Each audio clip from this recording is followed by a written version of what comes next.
마이크 테스트, 마이크 테스트. 안녕하세요. 서울시커입니다.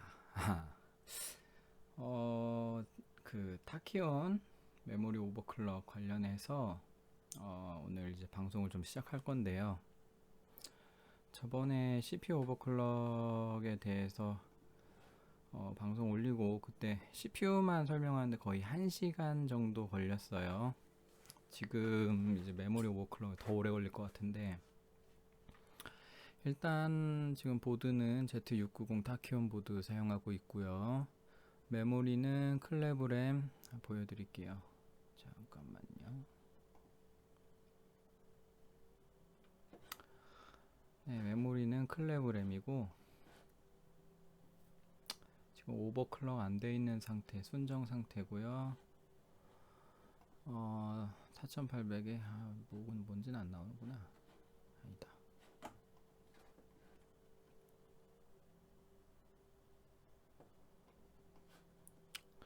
네, 클레브램 하이닉스 모듈이고요. 하이닉스 모듈, 그리고 순정 상태에서 지금 부팅되어 있습니다. XMP램 아닌데 저는 XMP램을 잘 안 써요.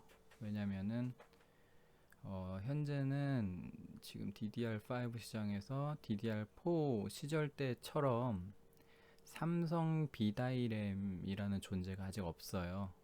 있긴 있는데 하이닉스 A다이라고 있는데 국내에서 아직 미출시 상태입니다. 제 방에 2개 있고요.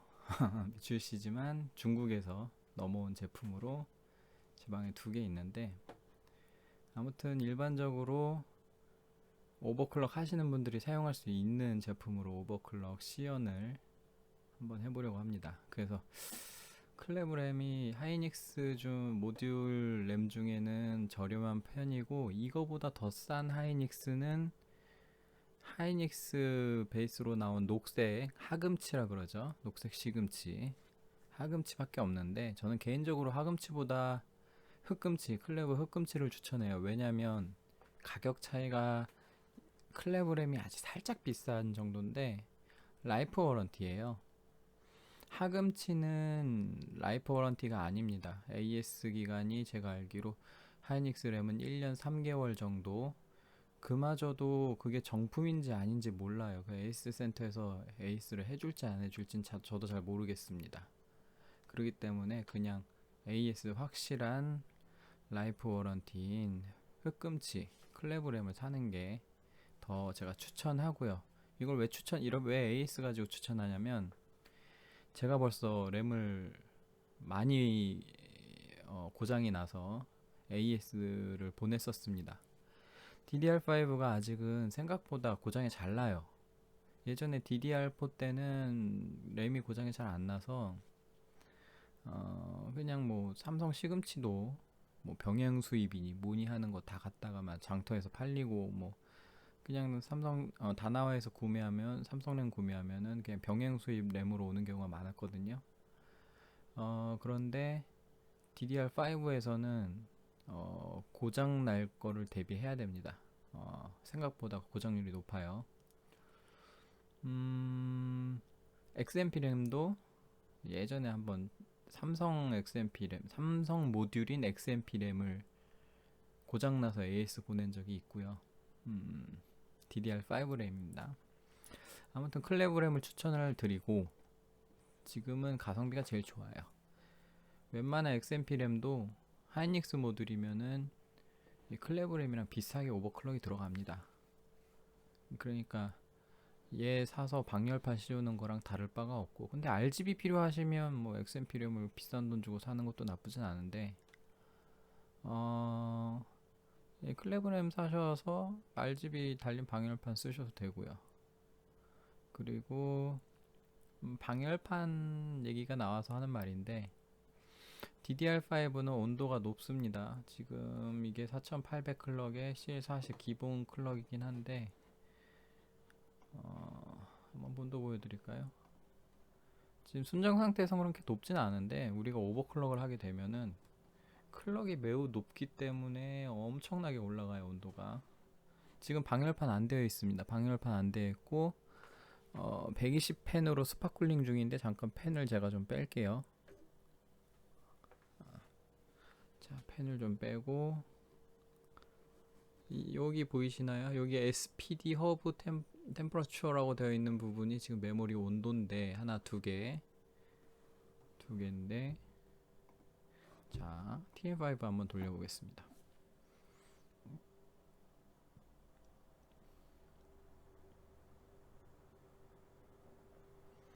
쭉쭉 올라가요. 4,800 정도라서 그렇게 생각보다 많이 올라가진 않을 것 같긴 한데 나중에 이게 한 6,000 이상 오버클럭을 하게 되면 온도가 어마어마하게 올라갑니다. 50도, 심하면 60도 이상도 올라가요.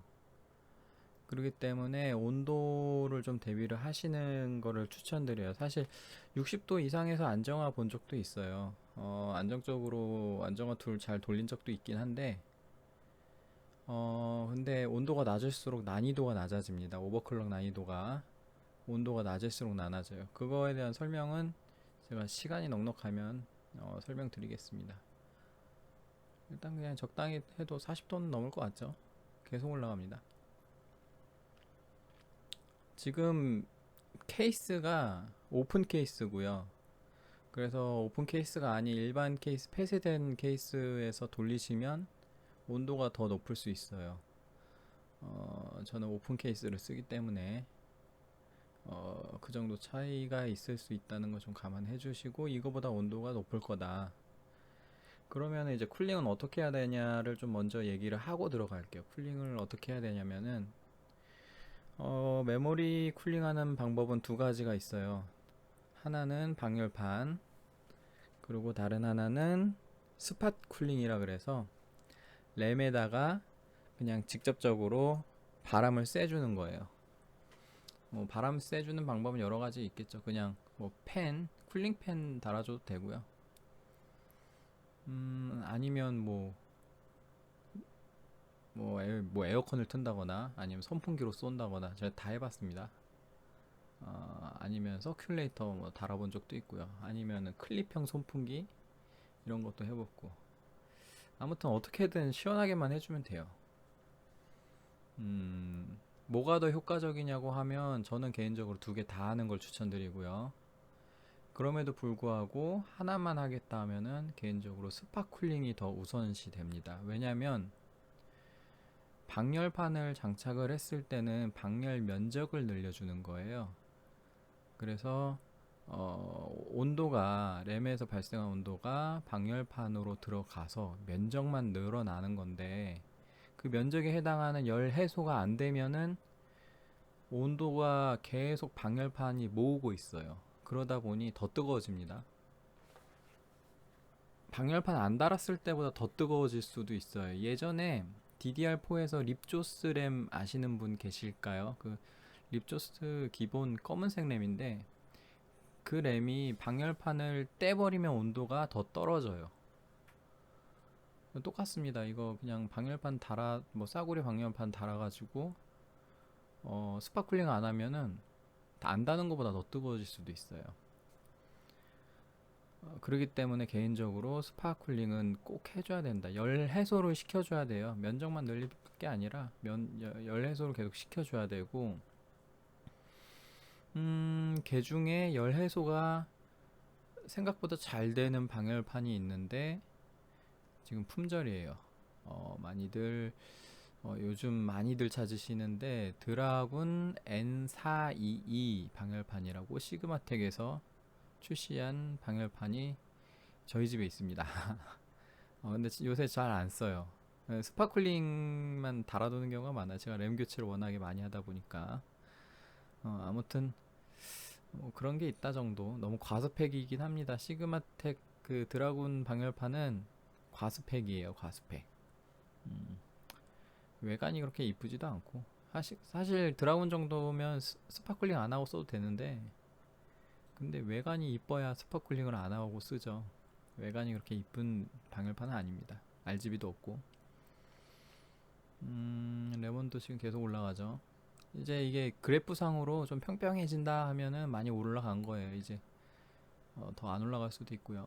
상온 대비 다른 거라 컴퓨터 환경에 따라서 온도는 다를 수 있고요. 지금 제 방은 에어컨 안 틀었고요. 그리고 문이 계속 닫혀 있었기 때문에 실외 온도보다는 좀 덥습니다. 에어컨은 일부러 안 틀었어요. 방송할 때 소리 들어갈까봐. 그래도 뭐 어차피 뭐 상관없을 것 같아서 뭐 온도는 이 정도 보고 스파클링 한번 달아볼게요. 그냥 손으로 지금 움직이고 있습니다. 어차피 오픈 케이스라서. 스파클링 다는 방법은 뭐 펜을 어떻게든 달면 돼요. 뭐 매달아 놓든 아니면 뭐 자바라라 그래가지고 그 뭔가 이제 고정시키는 것들도 판매를 하는 게 있고요. 아니면 뭐 브라켓 같은 거 뭐 아니면 램 쿨러 뭐 이런 것도 있습니다. 그런데 저는 램 쿨러도 써봤고 뭐 다양하게 몇 가지 써봤는데 그냥 달아놓고 있어요. 그러니까 지금 스파클링에서 가장 중요한 거는 일단 풍량이 중요해요. 풍량이 셀수록 상온 대비 온도가 많이 내려가고요. 그 다음에 그 램하고 팬이 가까워야 됩니다. 스파클링 하신다고 좀 멀찍이 띄워놓거나 아니면 그래픽카드 위에 이렇게 딱딱하니 얹어가지고 좀 멀찌감치 쏘는 분들이 계시는데 뭐 그럴카 위에 올려놓은 것도 나쁘진 않은데 무조건 램하고 최대한 근접해야 효과가 좋습니다. 램하고 너무 멀면 쿨링 성능이 많이 떨어져요. 온도는 DDR5에서는 램에 따라 좀 또 다르긴 해요. 램이 온도를 잘 못 견디는 램도 있어요. 제가 램을 여러 개 써봤거든요. 램을 여러 개 써봤는데 온도를 잘 못 견디는 램은 제가 통상적으로 45도 이하를 유지해야 된다라고 말해요.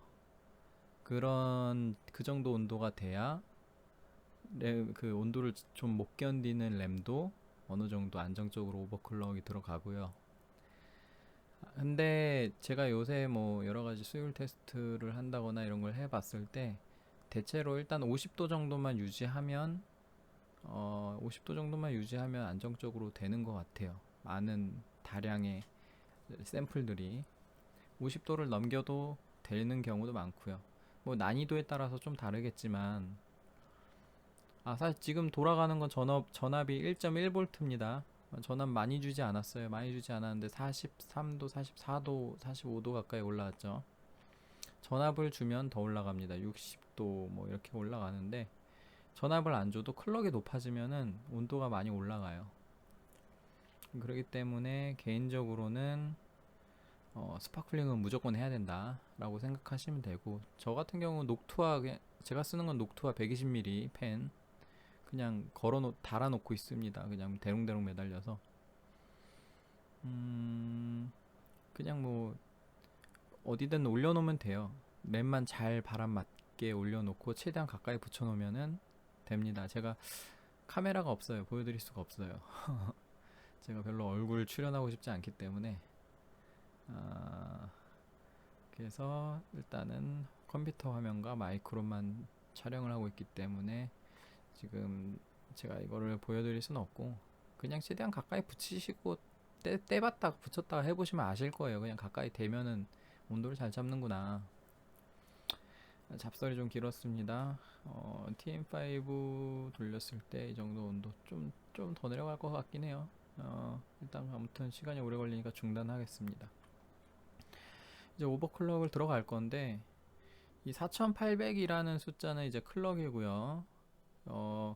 이게 표준 영어입니다. 표준 영어고, JEDC, 뭐 JEDEC, 뭐라 읽어야 돼? 아무튼 이런, 저는 그냥 JEDEC이라고 읽는데, 이 표준 수치가 DDR5에서 4800, 5200, 5600, 그리고 6000, 6400, 뭐 이렇게 있어요. DDR4에서도 이거는 수치가 다양하게 있었습니다. 2133, 뭐 2400, 2666, 2933, 뭐 3200까지 나오고 나서 DDR5로 넘어왔습니다.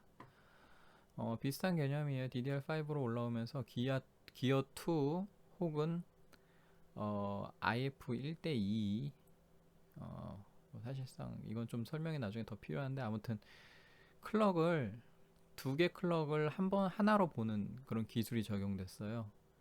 그렇게 따지다 보니 이 4800 클럭이라 해도 사실상 이 메모리 컨트롤러라는 CPU에 있는 어떤 메모리를 처리하는 동작 구간에서 보는 클럭이 있는데, 그 클럭이 예를 들어 DDR4에서 만약에 3200 클럭이다 하면 이게 1600을 바라봤거든요. 근데 이게 DDR5로 오면서 나누기 2가 됩니다. 그게 보시면은 보통은 이게 MCLK라 그래가지고 2400이라 얘기하는 거는 이 메모리 클럭 나누기 2예요. 어디 적으면서 할까? 지금 좀 지식이 없는 분들도 좀 설명을 들으시라고 제가 좀 디테일하게 베이스부터 설명하고 있습니다. 메모리 클럭이 있는데, 메모리 클럭은 MCLK 곱하기 2예요. 그러면 예를 들어 3200 클럭이다 하면 MCLK는 1600, DDR5라도 4800 클럭이다 하면은 MCLK는 2400입니다. 여기 나와 있는 2400이 다 이 MCLK를 얘기하는 거예요. 여러분, 제가 아까 말했던 메모리 컨트롤러 클럭은 또 뭐냐? FCLK라고 하는 클럭인데, 사실 요 M이 메모리인가 그럴 거고, 이게 프리퀀시인가 그럴 거예요. 아무튼 FCLK라고 알고 계시면 됩니다. 이 FCLK라는 게 있어요. 이거는 메모리 컨트롤러에서 보는 클럭인데, 이 메모리 컨트롤러에서 메모리 컨트롤러 어디 있는 거냐면 CPU에 있습니다. CPU에 있는 메모리 컨트롤러 클럭인데, DDR4에서는 FCLK는 MCLK, 이게 보통 소위 말하는 기어 1 인텔이고요. 인텔에서는 기어 1이라 그러고, AMD에서는 IF 1대1. 이거 IF 1대1은 정의가 좀 더 복잡해요. 제가 이따 다시 설명드릴게요. 이렇게 들어가고, 그렇기 때문에 요렇게 되면은 이제 기어 1이나 뭐 IF 1대1인데, DDR5에서는 FCLK는 MCLK 나누기 2입니다. 그래서 이거를 기어 2라고도 하고, DDR4에서도 기어 2 쓰면 이렇게 돼요. 기어 2 인텔 1대2 AMD. 요거는 DDR4에서도 쓸 수가 있습니다. DDR4에서 둘 다 되네. 뭐가 더 좋냐? 클럭은 요게 더 높이 올라가요. 이게 더 높이 올라가는데, 이게 FCLK가 성능에 굉장한 영향을 줍니다. 그래서 FCLK가 만약 예를 들어 보통 DDR4에서 3200 클럭까지 나왔죠. 3200 클럭까지 나왔는데, 이걸 내가 막 4000까지 오버클럭을 하겠다. 근데 4000이 안 들어가는 보드일 수 있어요. 이 1대1로 이 상황에서 4000이 안 들어가면은 걔는 이 4000을 요걸로 부팅시킵니다. 보통 메인보드가 부팅이 안 될 수도 있고요. 그러면 이 4000이 만약에 이 1대1일 때는 IF 혹은 기어 2에서는 1대2, 인텔이니까 기어라고 얘기할게요. 지금 인텔 메인보드니까 기어 2에서는 요거고, 기어 1에서는 만약에 최대로 맥스 3800까지 된다. 3800까지 된다. 그런데 3800 넘어서 4000까지 올라간다. 뭐 한 4400이라고 해볼게요. 4400까지 올라간다. 두 개 중 뭐가 더 빠를까요? 3800이 더 빠릅니다. 기어 1으로 돌리는 게. 그러기 때문에 우리가 기어 2를 DDR4에서 안 써요, 거의. 뭐 보통 고클럭 램 있잖아요. 뭐 4800 클럭 램, 뭐 4600 램, 뭐 이런 램들, 뭐 5066 램 이런 램 나온 거 있어요. 이런 램 다 기어 2로 돌아가는 거고, DDR4에서요. 기어 2로 돌아가는 거 가정하고 나온 램이고, 이런 램들이 잘 안 팔리는 이유가 기어 1이 성능이 더 좋아서입니다. 이게 아마 몇 클럭 이상이면 기어 1보다 2가 좋다 뭐 이런 통계가 있을 텐데 그거를 제가 기억하고 있지는 않고요. 그냥 대부분 기어 1으로 DDR4에서는 기어 1으로 쓰는 게 효율적이다 라고 생각하시면 돼요. 그러면 이 DDR5에 오면서 클럭을 4800까지 늘리려고 했어요. 이 표준 자체가 기본적으로 이 표준이 4800으로 나왔기 때문에 이 4800을 돌리기 위해서 기어 1을 채택을 하면은 한번 봅시다. 제가 FCLK는 뭐라고 그랬죠? MCL 기어 1일 때는 MCLK인데 그러면은 지금 4800일 때 MCLK는 산수입니다. 산수 수학 2400 그쵸? 나누기니까 그러면 여기서도 FCLK는 2400이에요. 그런데 DDR4에서 왜 4800 클럭을 못 썼냐, 왜 4800을 너는 못 쓰냐 라고 할 때 이 FCLK가 물리적인 한계가 있습니다. 올리는데 물리적인 한계가 있어요. 그렇기 때문에 이 FCLK를 올릴 수가 없기 때문에 올릴 수 있긴 한데 빡세요.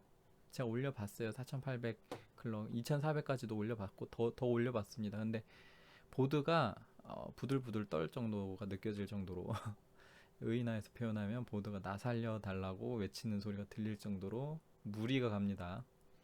FCLK를 2400까지 올리면 이 FCLK를 2400까지 올리면 무리가 가요. 그러다 보니 이거를 안정적으로 돌리기 위해서 기어 2를 채택을 하게 됩니다. 기어 2를 채택을 하게 되면 FCLK가 그 MCLK 나누기 2라 그랬죠. MCLK는 지금 2400이고요. 그러면 FCLK가 몇이에요? 2400 나누기 2는 1200이 들어갑니다. FCLK가 1200이면 DDR4에서 FCLK가 만약에 1200이면 MCLK도 1200이고요. 그러면 이 상황에서 메모리 클럭은 2400 클럭밖에 안 돼요. 예. 2400짜리 램을 쓰는 것 같은 느낌인 거죠.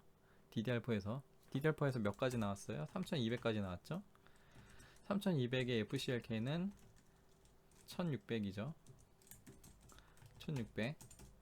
그러면 이걸 DDR5로 환산해 볼게요. DDR5에서 만약에 FCLK가 1600이다.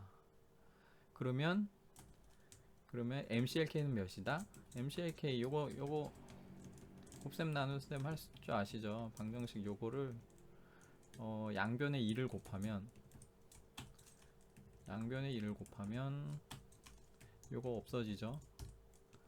그러면은 MCLK는 FCLK 곱하기 2고 그러면 1600 곱하기 2는 3200이에요. 그러면 MCLK는 메모리 클럭은 MCLK 곱하기 2라 그랬죠? 그럼 3200 곱하기 2고 6400. 아까 제가 이거 DDR5에서 이거 표준 몇 가지 나온다 그랬죠? 6400까지 나왔습니다. 이래서 6400이에요. 예, DDR4에서 3200까지 굴렸고 그거를 기어2로 풀자니 6400까지 올라갈 것 같다. 그래서 6400이라고 표준이 나와 있습니다. 이거 검색하면 나와요. 구글에서. 아무튼 좀 복잡할 것 같지만 이거 곱셈입니다. 곱셈. 이거 어려워하시면 안 돼요. 네, 아무튼 이 기본적인 설명이고 그러면 기어2가 성능이 더 낮은데 4800 클럭이 뭐냐 라고 하실 수 있어요. 클럭이 높아지면은 대역폭이 늘어나요. 대역폭은 뭔 말하는 거냐면은 메모리의 성능은 보시면은 요런 게 있어요. 여기가 메모리 성능이에요. 요 첫 줄이. 밑에는 캐시 성능이고 그러면 보시면 리드 성능, 읽기 성능, 쓰기 성능, 복사 성능, 그 다음에 레이턴시라고 지연 시간인데 이게 중요해요. 레이턴시가. 근데 보시면 읽기, 쓰기, 카피가 DDR4보다 엄청 높아졌어요. DDR4에서는 이 수치가 상당히 낮습니다. 이 세 가지 수치가. 그게 왜 그러냐면은 클럭이 높아져서 그래요. 이걸 대역폭이라 그러는데 읽기 대역폭, 쓰기 대역폭, 그 다음 복사 대역폭은 클럭의 영향을 많이 받습니다. 물론 타이밍도 영향을 받지만 클럭 영향이 굉장히 큽니다. 그리고 레이턴시는 전반적인 조화가 중요해요. 조화가 중요하기 때문에 DDR4 때보다는 레이턴시가 많이 늦어져 있어요. 그 이유는 제가 나중에 또 설명을 드릴 건데 88이나 나오죠. 그만둬라 그만. 예. 그래서 뭐가 더 빠르냐, DDR5가 당연히 빠르냐 라고 얘기하면 아닙니다. DDR4에서 3200까지 나왔다 그랬죠. DDR5에서 4800, 이 두 개를 비교할게요. 이 CL40이고 이 CL22입니다. CL은 타이밍이 제일 중요한 타이밍이에요. 여기 나와있죠, 캐스 레이턴시라는 이 제일 중요한 타이밍입니다. 이게 차이가 심해요.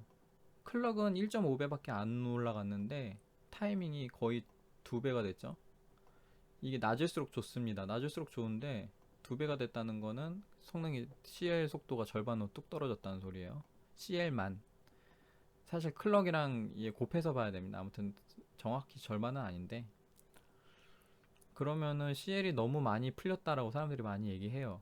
그래서 성능 비교하면 뭐가 더 빠르냐, 얘가 의외로 대역폭이 높아서 비슷합니다. 두 개가 비슷해요. 두 개가 비슷한데 가끔 어떤 거 대역폭이 중요하다, 만약에 내가 쓰는 프로그램이 대역폭이 중요하면 이 DDR5가 더 빠르고요. 순정 기준 레이턴시가 중요하면 DDR4가 더 빠릅니다. 하는 작업이 뭐 작업 중에 뭐가 더 빠른지 이거 벤치 많이 나와 있어요. 비교하는 거 찾아보시면 돼요. 제가 그것까지 비교하진 않을게요. 그러면 DDR5로 왜 쓰냐, DDR4가 더 빠른데, 이렇게 얘기하실 수 있어요. 왜 쓰냐면은 이게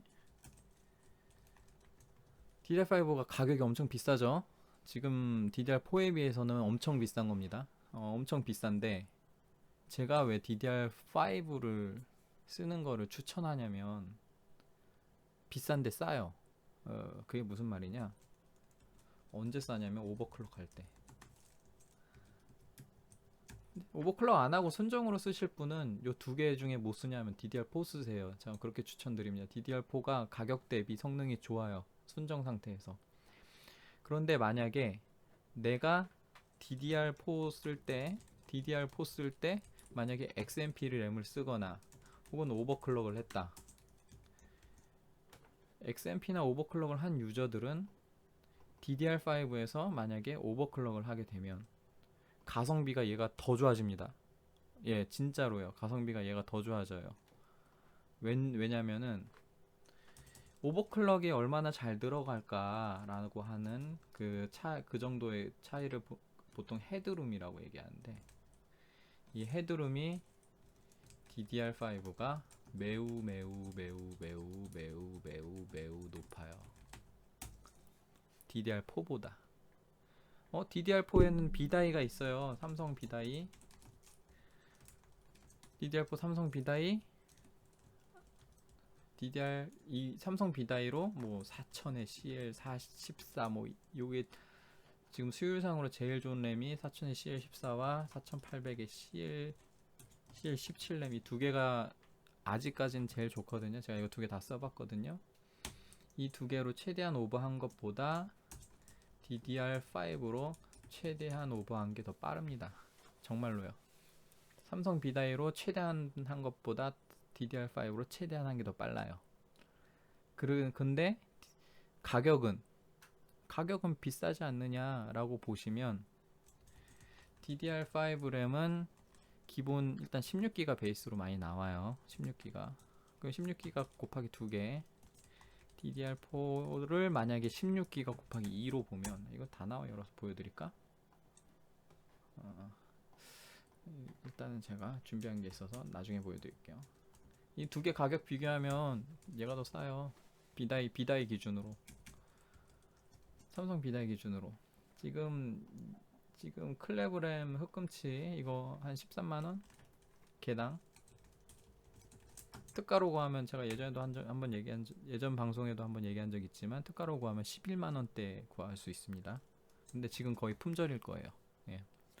방송 촬영하는 날짜 기준으로. 그러면 26만원 정도. 지금 DDR4 램은 사람들이 다 8기가로 기억을 해서 16기가 램이 얼마인지 잘 모르실 텐데 이거 비싸요. 16기가 26보다 클 겁니다. 더 싼 거 있을 수도 있는데 싼 거는 그만큼 성능이 안 좋아요. 싼 거 쓰는 거보다 DDR5가 오버클럭 더 들어갑니다. 더 들어가면 성능이 더 좋고요. 네, 아무튼 그래서 가성비가 좋다. 오버클럭을 최대한 땡겼을 때, 최대한 안 땡겨도 최대한 뭐 아무나 땡길 수 있는 거 아니지 않냐라고 얘기하면 DDR4도 마찬가지예요. DDR4도 최대한 아무나 땡길 수 있는 거 아니기 때문에 그 정도 실력이나 혹은 그 정도 장비 가지고 쓰실 분들은 DDR5에서 비슷하게 써도 DDR5가 더 빠릅니다. 그렇게 설명을 드릴게요. 그래서 저는 DDR5를 메인보드를 새로 맞추시는 분들은 DDR5로 장만하시는 게 좋다라고 얘기를 항상 하고 있어요. 메인보드를 새로 맞추시지 않는 분들은 DDR4가 램만 바꾸면 되고 DDR5로 가게 되면 보드를 바꿔야 되기 때문에 그건 한 번 더 생각을 해야 됩니다. 보드 가격 때문에. 뭐가 더 가성비인지는 복잡해야지. 그래서 뭐 보드도 들어가고 램 가격이니 뭐 오버클럭이니, 오버클럭 안 하면 무조건 DDR4입니다. 근데 오버클럭이 어렵지 않냐? 어렵지 않습니다. 그거를 설명드리려고 제가 방송하는 거고요. 일단 뭐 저장할 필요 없으니까 날리고. 이게 초보자분들만 보실 거라 가정하고 설명하니까 설명할 게 너무 많네요. 여기 타이밍, 이건 나중에 램 설명 파트를 따로 뺄까? 어쨌든 지금 방송은 이 어로스 타키온 보드의 메모리 오버클럭입니다. 기본적인 거 그렇게 설명했는데 타이밍 설명 그냥 나중에 제가 따로 기획할게요. 타이밍 설명은 기획하고, 만약에 모르시는 분들은 제가 따로 기획하는 영상이 올라올 때까지 기다렸다 그걸 먼저 보시는 게 나을 것 같고, 좀 뭐 이런 아시는 분들이나 아니면 무작정 따라할 분들, 그런 분들 위주로 보시라고 영상을 좀 그쪽 방향으로 설명을 드리겠습니다. 제가 이거를 좀 준비한 게 있어요. 제가 DDR5 램을 좀 많이 만져봤어요. 수량을. 제가 이전 방송에서 한번 얘기를 했나 모르겠네. DDR5 램을 제가 개수로는 거의 한 100개 정도 만져본 것 같고, 그 중에 처음에는 저도 우왕좌왕하다, DDR5 처음 나왔을 때 우왕좌왕하다가 뭐 뭣도 모르고 이거 수율 별로네 하면서 정리한 램들이 많았는데, 제가 특정 시점부터 각을 잡고 수율 체크를 방법 체계를 잡아서 좀 비교를 했어요. 이 얘기를 왜 드리냐, 그러다 보니 제가 샘플 데이터가 좀 있습니다. 이거 처음 공개하는 건데 이게 뭐냐 싶겠죠. 설명드릴게요. 지금 메모리 오버클럭 하실 때 어느 정도 이제 중급자라고 생각하시고 설명을 드릴게요. 초급자는 이제 타이밍 뭐 이런 얘기부터 들으셔야 되고, 메모리 오버클럭의 XMP 램을 보시면 XMP 램에 뭐 예를 들어서 4800에 CL40, 아니 XMP 램 뭐 6400으로 볼게요. 6400에 31에 32에 뭐 40 램이 있다. 보통 XMP 램이 스펙이 이렇게 나오죠. 여기 막 76 이러고, 이 앞에 있는 얘가 CL이고요. 얘가 RCD라는 타이밍이고요. 얘가 RP라는 타이밍, 얘가 RC 타이밍이에요. 그게 CPU Z에서 나오는데,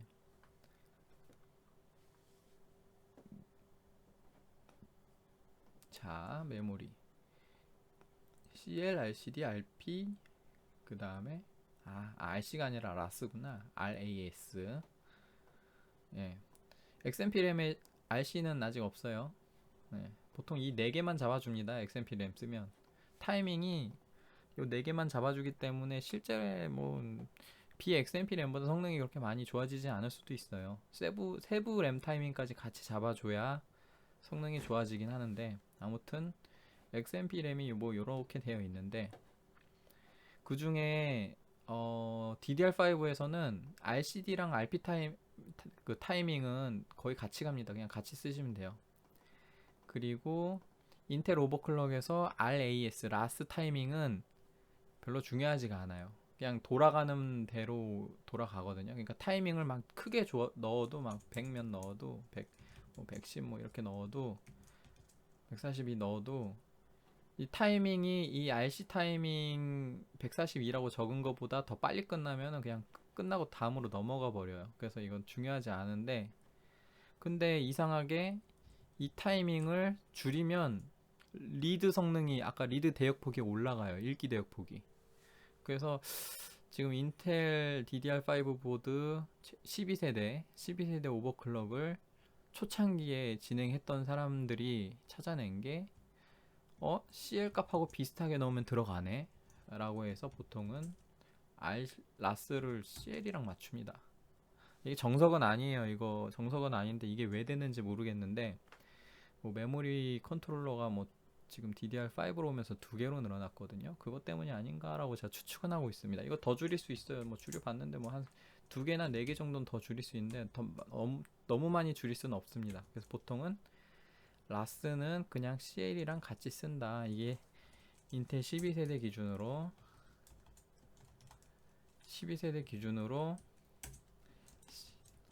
라스는 T 라스라 할게요. T는 타이밍의 T입니다. 타이밍 오브 라스 뭐 이래서 그래요. 타이밍 오브 뭐 이래가지고 T 라스는 TCL이고 TRP는 TRCD. 그러면 기본 타이밍 4개는 요걸로 요 두 개만 보면 되죠. 이 두 개가 중요해요. 중요한 타이밍인데 CL은 많이 들어보셨지만 이 RCD는 중요하게 생각 안 하신 분들이 많아요.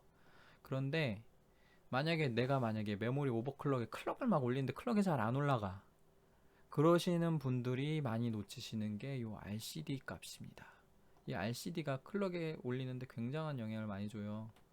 내가 오버클럭 할 때 막 전압을 아무리 줘도 클럭이 더 안 올라가.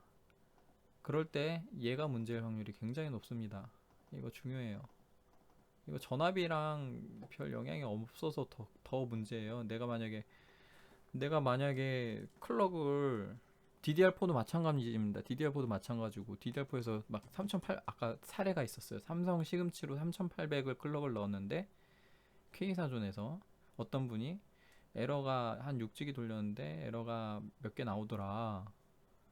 이거 어떻게 해야 되냐. 삼성 시금치는 보통 수율이 그 이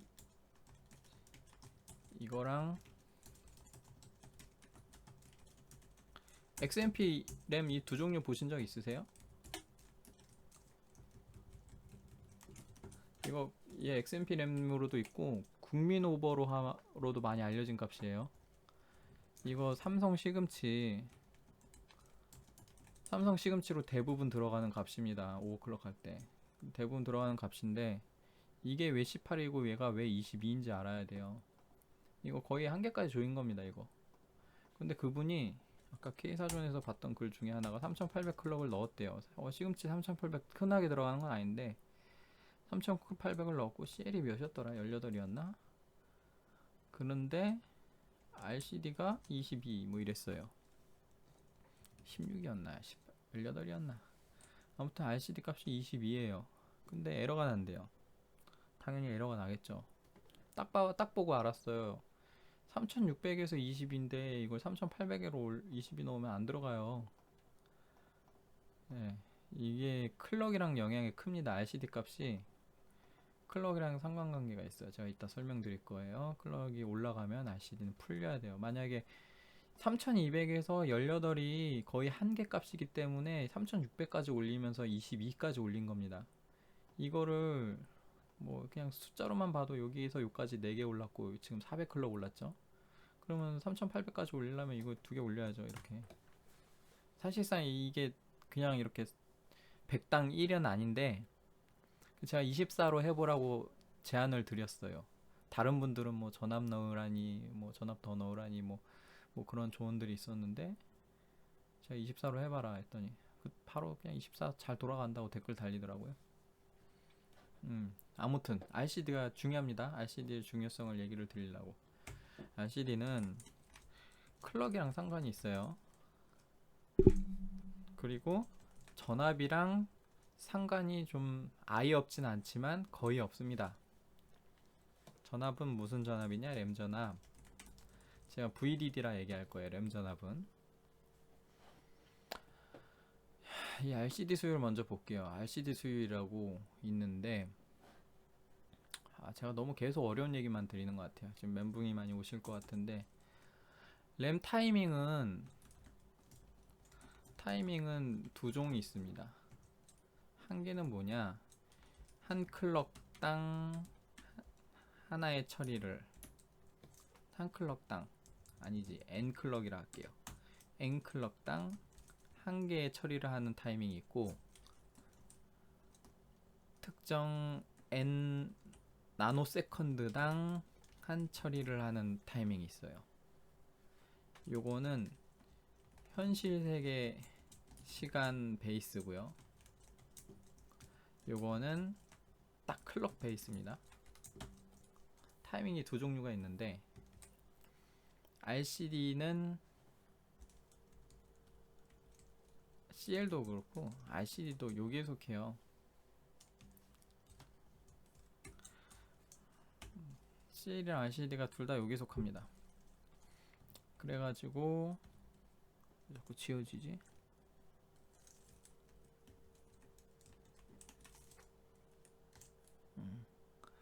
아무튼 이게 중요한 게 아니니까. 이걸 왜 설명드렸냐면은 여기 숫자, 소수점 엄청 많은 숫자 있죠. 여기도 있고 여기도 있고. 이게 나노세컨드 초입니다. 이 나노세컨드를 표현한 거예요. 11 나노세컨드, 11.087, 11.1111 나노세컨드, 11.2 나노세컨드. 이 시간이에요. 현실 시간으로 이거를 표현한 거고. 왜 이렇게 쭉 길게 나열했냐, 이걸 따라 하시라는 거 아닙니다. 그냥 설명드리는 거예요. 이게 예전에 버미어 오버클럭 할 때는 클럭 하나당 66.6666 클럭 차이가 있었어요. 그 바이오스에서 조절할 수 있는 클럭 한 틱이 66.6666이라서 수율 체크하기가 되게 편했거든요. 근데 인텔은 또 그게 아닙니다. 인텔 12세대에서 클럭 한 틱은 100 또는 133으로 움직여요. 그래서 정해진 클럭이 있어요. 그래서 4800, 뭐 5000, 그리고 5066, 그리고 5200, 그리고 5400, 5333도 있나? 5333, 5400, 뭐 5600, 5800, 5866, 6000, 6200, 6133, 6200, 6400, 6600, 6666. 요 사이에 없는 값은 우리가 넣을 수가 없습니다. 뭐 BCLK라는 거 건드리면 되긴 하는데 그거는 뭐 그것까지 나가실 필요 없고. 그래서 제가 수율 체크를 하기 위해서 고민을 많이 했어요. 리얼타임 시간 기준으로 더 빨리 끝나는 게 수율이 좋은데 그걸 어떻게 체크할 수 있을까 하다 보니 그냥 모든 타이밍을 조합을 했습니다. 그 클럭당 타이밍 해서 나노세컨드를 모두 계산했어요. 그래서 이렇게 나열시킨 겁니다. 그래서 이게 뭘 의미하는 거냐면 제가 샘플로 H8G는 하이닉스 8기가 램이고요. 하이닉스 8기가 램이 구하기는 어려워도 있긴 있습니다. 제가 3개 가지고 있어요. 하이닉스 16기가 램. 하이닉스라는 건 하금치 얘기하는 게 아니라 하이닉스 모듈 램이라는 거예요. 그래서 여기는 클레브 램, 흑금치가 포함됩니다. 37개 테스트했어요. 삼성 16기가 램, 삼성 16기가 램 하나, 사실 두 개인데 비슷하게 나와서 하나는 대충 봐서 제가 안 적었습니다. 그리고 이거는 새로 나온 하이닉스 A다이라는 엄청 수율 좋은 앤데 그 두 개를 제가 테스트했어요. 그리고 노란색 이게 뭐냐, 범위입니다. 범위. 요거 37개를 테스트했더니 요 범위 내에 들어가더라. 얘는 3개가 거의 요 정도에 들어갔어요. 3개 다. A다이도 2개 다 여기 들어갔고 삼성램은 하나가 여기. 삼성램이 RCD 수율이 나쁘진 않아요. 제법 괜찮아요. 뭐 제가 샘플이 적어서 그럴 수 있어요. 아마 요렇게 될 수도 있는데 몇 개 안 해봤으니까 근데 하고 싶진 않고요. 삼성 하이닉스 말고 마이크론 램도 있는데 마이크론 램은 제가 거르겠습니다. 안 되는 경우가 많고 수율이 매우 안 좋아요. 그렇기 때문에 아무튼 RCD 수율을 제가 체크를 해봤더니 하이닉스 모듈 기준으로 일반적으로 많이 쓰는 거 기준으로 요 범위 안에 들어가더라. 11.51에는 안 들어갔고 53 나노세컨드 들어가면은 이거 엄청 수율 좋은 겁니다. 그리고 느린 경우는 12 나노세컨드까지 올라가요. 느린 경우는 12 나노세컨드까지 올라가기 때문에 12 나노세컨드가 필요한 램 가지고 요 위에 있는 타이밍 넣으면 안 돌아가요. 에러 납니다. 최소한 이 시간은 확보가 돼야, 여기 있는 램은 이 시간이 확보가 돼야 RCD가 정상적으로 종료된다는 거예요. 제가 RCD는 아까 전압이랑 상관이 없다 그랬는데 전압이 높아지면 한 가지 상관이 있어요. 높아지면 RCD가 늦게 끝나요. 빨리 끝나는 게 아닙니다. 아니 뭐 에러 계속 에러 나는데 그게 만약에 RCD 문제잖아요. 전압 계속 올려봐야, 전압 올려봐야 에러 안 잡힙니다. 오히려 전압을 내려서 잡히는 경우가 있는데 그게 이 케이스예요. 근데 이게 크게 많이 늦게 끝나는 것도 아니고 또 내린다고 많이 빨리 끝나는 것도 아니라서, 그러면 이건 뭐냐? 저는 일반적으로 메모리가 받아들일 수 있는 전압이 DDR5에서 1.435V거든요.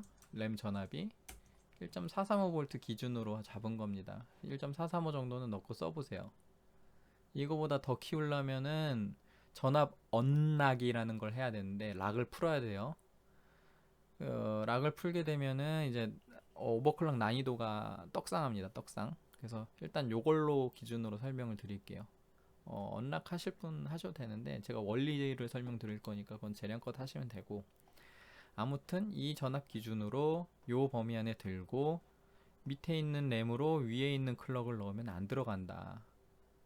근데 나는 5200 안 할 건데, 그거에 따라서 제가 계산한 게 요거예요. 만약에 요 수율에 있는 램이다.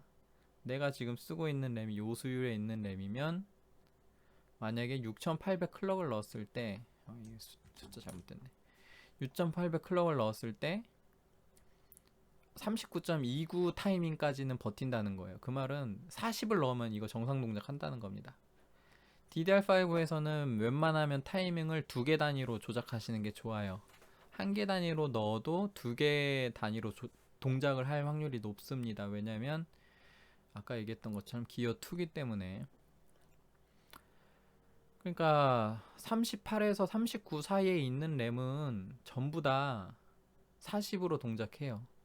요거 노란색 클럭 범위. 그러면 하이닉스 16기가 모듈 기준으로 7000 클럭에서는 40이 안 들어간다는 소리예요. 40이 안 들어가요. 그러면 42를 써야겠죠. 파란색이 42 범위입니다. 40부터 42까지. 요 범위는 다 42를 써야 된다. 요 범위는 44, 이건 46, 이건 48. M다이가 요새 지금 새로 나와서 제가 8000까지 잡아봤는데요.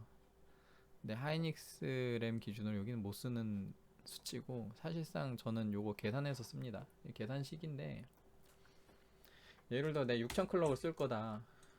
6000 클럭은 보시면 이렇게 계산하면 여기 있는 수율의 램으로 34.6기가 나오죠. 이거 36 넣고 쓰면 되는 겁니다. 만약에 내가 여기 있는 램이다. 한 줄 모자라네.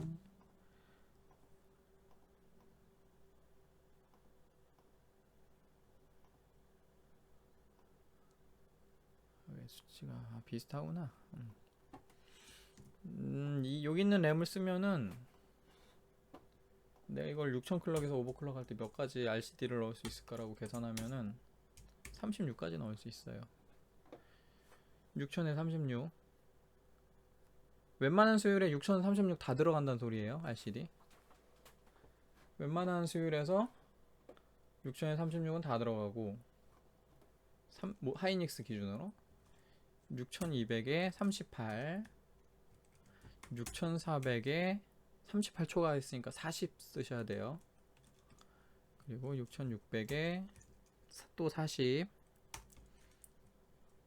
6666에 40, 6800으로 오버하게 되면 40 초과합니다. 42 있어야 된다는 소리입니다. 못해도 가장 안 좋은 수율로 37개 샘플 중에 가장 안 좋은 수율로 오버할 때 6800에 42, 6666까지는 40, 그리고 아까 6000 넣었을 때는 36까지 됐죠.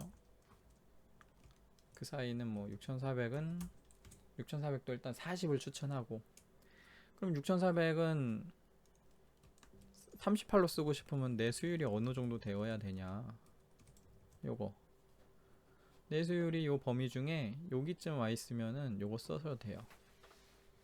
네, 38 쓰셔도 됩니다. 38 정도는 들어갈 거예요. 대부분 많은 램 수율이 한 요 정도의 범위에 분포되어 있거든요. 이렇게 삐져나가는 애들이 별로 없어요. 한 중간에 분포되어 있는 애들이 많아서 38 정도는 들어갈 확률이 높아요. 6400 정도에.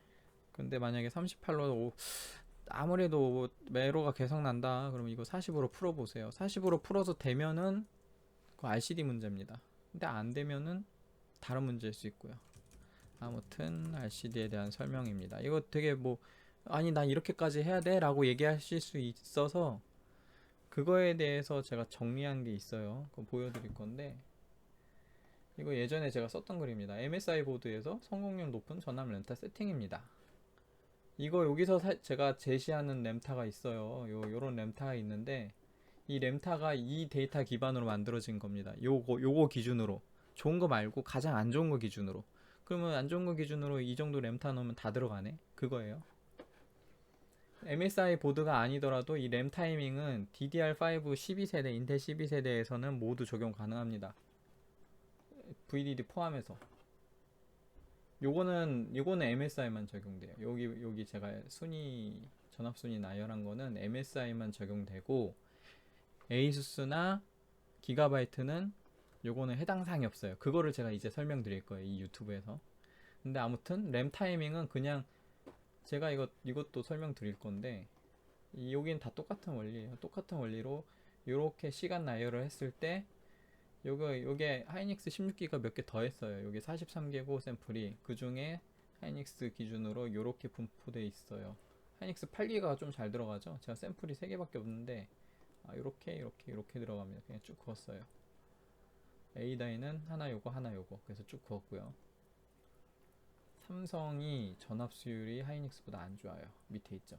하나밖에 안 했는데, 하이닉스 기준으로 전압 수율 분포가 이렇게 되어 있고, 뿔딱이랑 좋은 수율이랑 차이가, 전압 차이 얼마나 나는지 볼까요? 하나는 1.5247, 하나는 1.3976. 엑셀이니까 그냥 수직 돌리면 이렇게 넓은 데로 하라. 늘리자. 전압 0.12 차이나 나죠? 많이 나는 겁니다. 좋은 거랑 안 좋은 거랑 0.12 정도, 127 정도 차이 난다.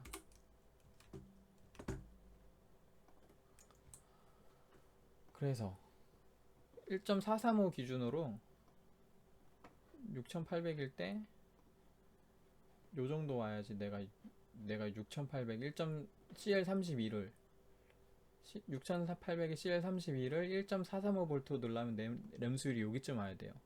이건 좀 고수율입니다. 1.43으로 들어가는 게 많지 않아요. 절반 이하예요. 그러면 CL32로 넣으려면은 만약에 내가 한 요 정도 돼 있다. 그럼 요 전압 때려 넣어야 되는 거죠. 여기서는 요거 1.52까지 넣어야 될 수 있습니다. 만약에 안 들어간다 그러면, 난 전압도 낮춰야 된다 그러면 32로 못 쓰고 34로 쓰는 거죠. 6800에서 계산식 똑같아요. 좀 다르죠. 아까 그거랑 좀 다른 계산식인데, 여기서 만약에 내 램 수율이 한 요 정도 돼요. 요 정도 되는데 내가 만약에 6000 클럭에서 오버클럭 할 거야. 6000 클럭에서 오버클럭 할 거면 6000에 CL32는 내 램 수율 가지고 1.28V 29 반올림 올림에서 1.29 넣으면은 오버클럭이 된다는 거예요. 뒷자리가 아마 0.05 단위니까 이 경우에 1.29 되는 것 같은데, 1.29 넣어야 6000에 32가 된다. 전압 넉넉하죠? 그러면 만약에 내 수율이 요 정도인데 전압이 1.435V 한번 보면은 어느 정도까지 타이밍을 조일 수 있을까? 그럼 숫자 줄여보는 거죠, 뭐. 1.3699. 28 되겠네. 28. 1.46까지 초과했네요. 내 램 수율이 이 정도면 나는 6000에 CL30까지를 1.37V로 쓸 수 있어. 만약에 28로 줄이고 싶으면 내 램의 전압을 1.47까지 넣어야 된다. 이 수식인데 이거 계산 제대로 됩니다. 제가 테스트 다 해봤던 거고 DDR4에서도 썼던 거예요. DDR4에서도 같은 원리로 CL은 동작합니다. RCD랑 DDR4에서 뭐 램타 계산기 뭐 이런 거 보신 적 있으시죠? 제가 만든 것도 있어요. 뭐 수율 비교하는 거나 뭐 이런 것도 있는데 엑셀로 되어 있는 거, 구글 시트로 되어 있는 거예요. 그거 다 이런 걸로 쓴 겁니다. 계산식 설명은 지금 안 드릴게요. 이거 다 이유가 있어요. 뭐 클럭에 나누기 2 했으니까 이게 MCLK입니다. MCLK를 1000으로 나누면 대충 나노세컨드 기준으로 시간이 나와요. 한 타이밍당의 시간. 한 타이밍당 시간을 28 타이밍 할 때 얼마나 걸리냐에 대해서 계산한 거고, 그거를 21이 뭐야? 이 숫자 기준으로 1.435V일 때 어떻게 썼느냐랑 그걸 계산한 거예요. 왜냐면 제가 이 수치를 전부 다 1.435V에서 계산한 거거든요. 아무튼 그런 원리로 만드는 식이고, 아무튼 이 내수율은 모르는데 어떻게 해요? 뭐 어쩌겠어요. 요걸로 해야지. 요겁니다. 요거. 이거 기준으로 사람들이 수율을 검증할 방법을 모를 테니 만들어 놓은 타이밍이 이겁니다. 제가. 그러니까 지금 뭐 엄청 어려운 걸 설명한 것 같지만 결국에 요거 쓰시면 된다는 소리예요. 보면 6000에서 C에 30 쓰시면 되고 6133에서 C에 30, 6200에서 30, 6432, 6632, 32, 34 1.435V에서. 근데 만약에 내가 전압 더 높여 보겠다, 온도 좀 잡을 자신 있다, 온도 좀 높으면 이 스위스팟입니다. 이거보다 더 높이면 오버클럭 하기 힘들어지실 거예요.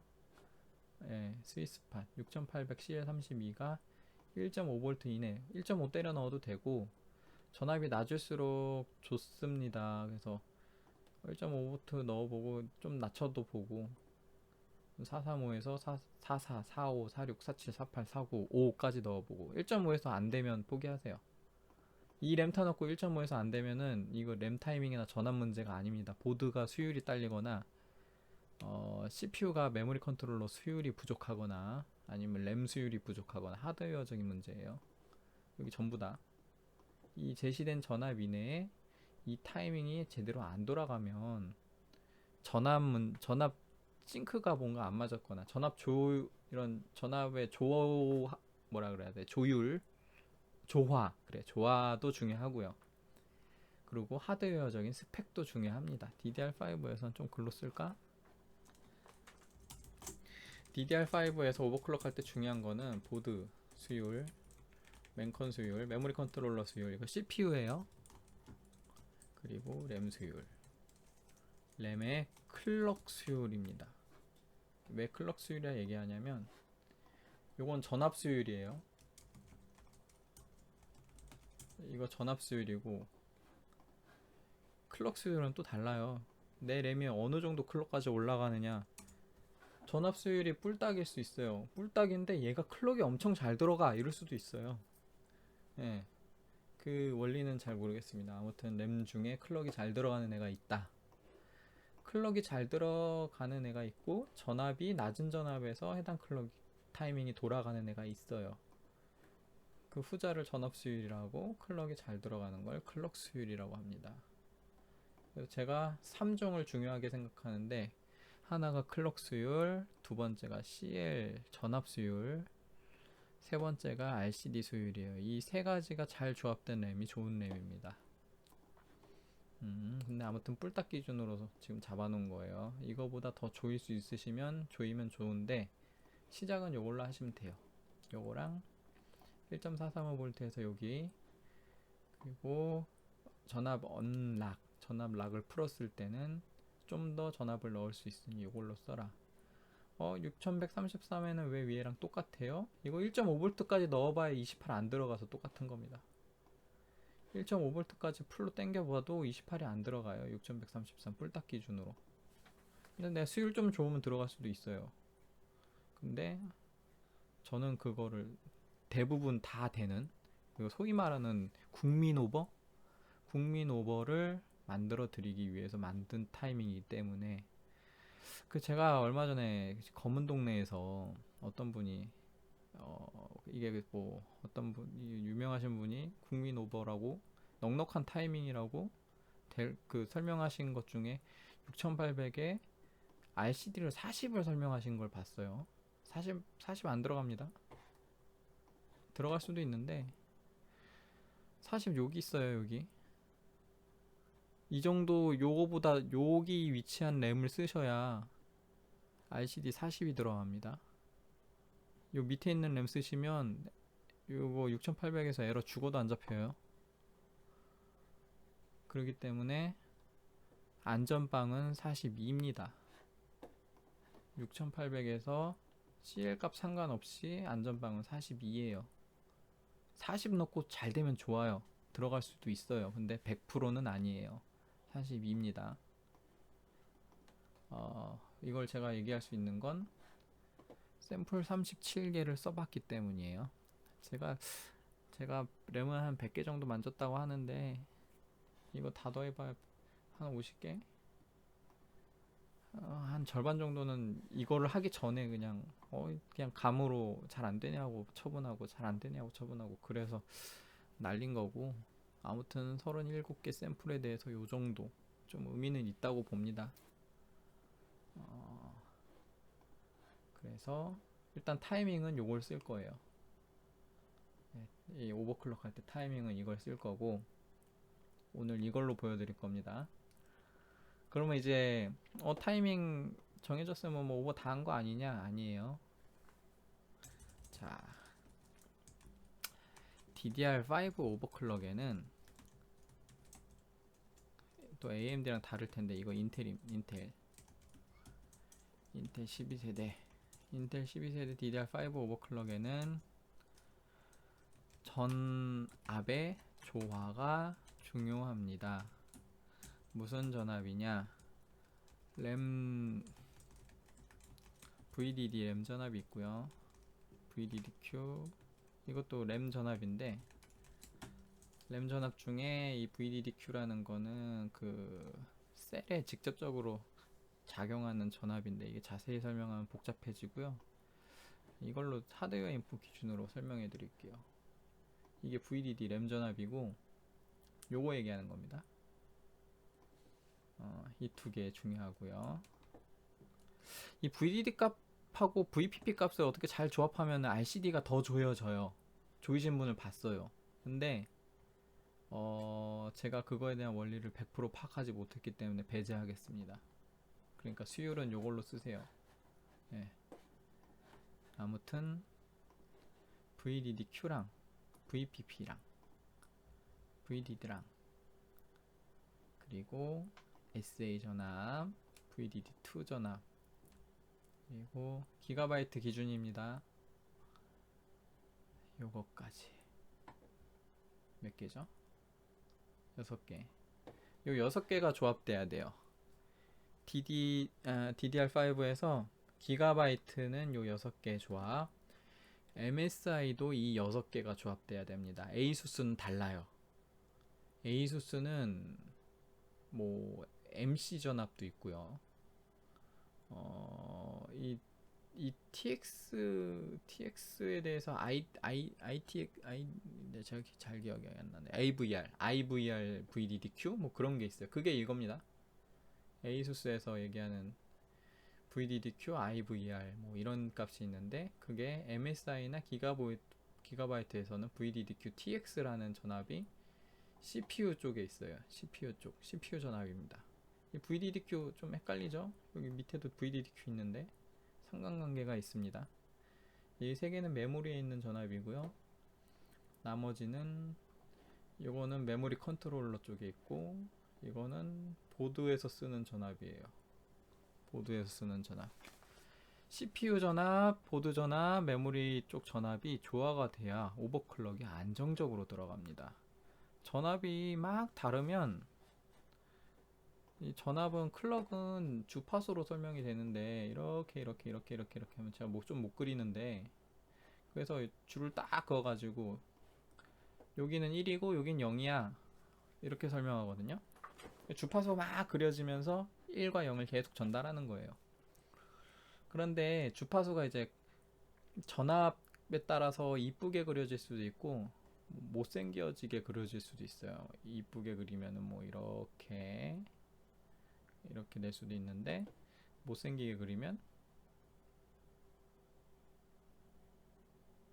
뭐 이렇게 생긴 파형을 그릴 수도 있고, 아니면 뭐 찌그러져 가지고 뭐 이렇게, 아무튼 이런 파형을 그릴 수가 있어요. 전압 값의 조합에 따라서. 그거를 어떻게 0과 1로 인식시켜 줄 거냐의 문제거든요. 이쁘게 그릴수록 0과 1로 인식이 될 확률이 높아요.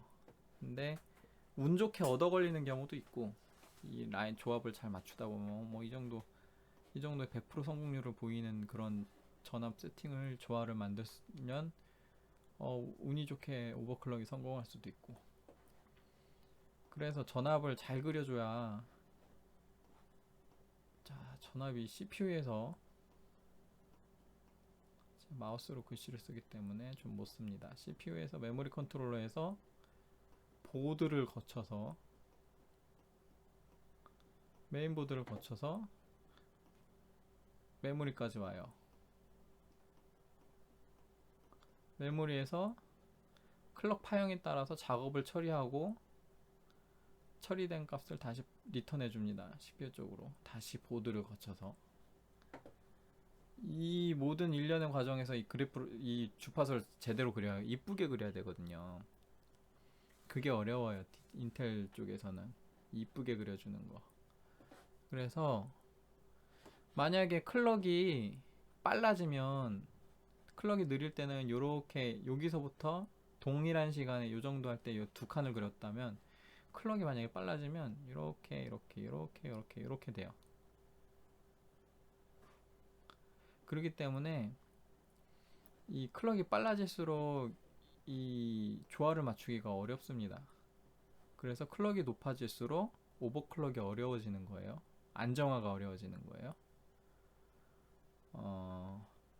그러면 클럭이 올라가는 것만큼 전압을 조정해서 뭐 이게 뾰족뾰족해지거든요. 이렇게 클럭이 느리면 완만해요. 이렇게 동그랗게 완만해가지고 이거를 0과 1을 구분하기 쉬운데, 이게 클럭이 빨라지면 이렇게 뾰족해지거든요. 이렇게 뾰족뾰족해지니까 이 0과 1을 판단하기가 어려운 거예요. 예. 그러다 보니 이거를 전압을 높여서 뭐 이렇게 전압을 높일수록 클럭이 더 높아질 수가 있죠. 뭐 이런 원리예요. 사실 뭐 이게 정확한 원리는 아니고, 아무튼 보통 이런 식으로 메모리 오버클럭에 내가 세팅하는 전압이 얼마나, 지금 주파수를 이거 어떻게 지워야 돼? 주파수를 얼마나 이쁘게 그리고 있는가 머릿속에 계속 상상해 보세요. 네, 상상이 안 갈 겁니다. 그걸 고민을 많이 해야 돼요. 그러면은 어떻게 해야 주파수를 이쁘게 그리죠? 그건 아직 아무도 몰라요. 근데 많은 오버클럭커들이 노하우가 있습니다. 노하우가 있어서, 다른 사람들은 어떻게 하는지 모르겠어요. 일단 제 노하우로 얘기 드릴게요. 제 노하우는 지금 오버클럭 시작도 안 했는데 설명만 주구장창 하고 있네. 메모장에 쓰자. 자, 이거는 제 심득입니다. 아까 이름 비슷한 거 봤죠?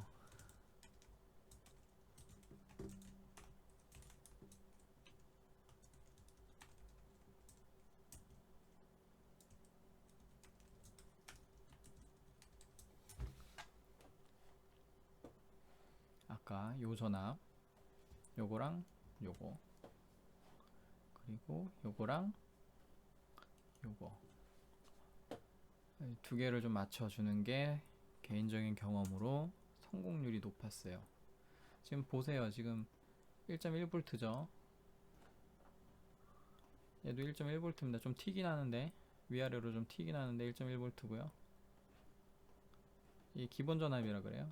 VDD 전압도 1.1V입니다. 좀 낮아졌는데 아무튼 1.1이라 보세요.